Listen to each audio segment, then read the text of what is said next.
Hello everyone, happy morning to all. Last கிளாஸில் நான் psychology டே 2 upload பண்ணியிருந்தேன். அதில் ஒரு மிஸ்டேக் ஆகிடுச்சு. என்ன மிஸ்டேக் அப்படின்னு பார்த்தீங்கன்னா, என்னுடைய வாய்ஸ் ஓவர் கொடுக்கும்போது அது டபுள் மிக்சிங்கில் வாய்ஸ் ஓவர் ரெக்கார்ட் ஆகியிருக்கு. அது உங்களுக்கு கிளியராக புரிஞ்சிருக்குமான்னு எனக்கு தெரியல.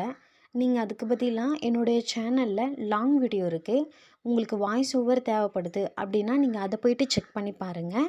அப்படி இல்லை, எனக்கு இந்த நோட்ஸே போதுமானதாக இருக்குது, நான் இதை வச்சு படிச்சுப்பேன் அப்படின்னா நீங்கள் ஷார்ட்ஸில் இருக்கிற நோட்ஸையே செக் பண்ணி பாருங்கள்.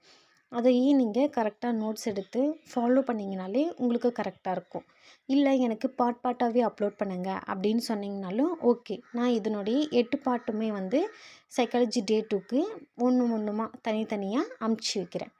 அது உங்களுக்கு பிடிக்குதான்னு சொல்லுங்கள். அதே மாதிரி உங்களுக்கு நெக்ஸ்ட்டு கிளாஸில் சைக்காலஜி பற்றின வீடியோ கண்டிப்பாக என்னோடய சேனலில் நான் அப்லோட் பண்ணியிருப்பேன். டே 2க்கான சைக்காலஜி என்னென்ன இருக்குதுன்னு இந்த வீடியோவில் நான் ஷார்ட்டாக சொல்லிடுறேன்.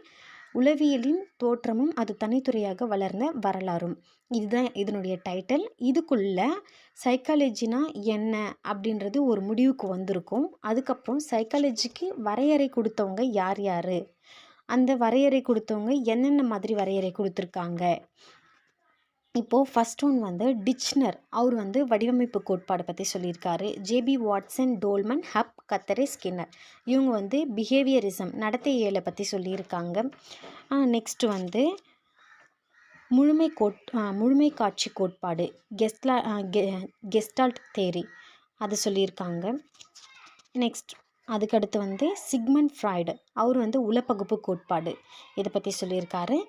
அதுக்கடுத்து கன்க்ளூடாக நம்மளுக்கு உளவியல் என்னவாக மாறி இருக்குதுன்னா உயிர் சமூக அறிவியலாக மாறி இருக்குது. இதுதான் இதில் இருக்குது. தேங்க்யூ ஸோ மச் ஃபார் வாட்சிங்.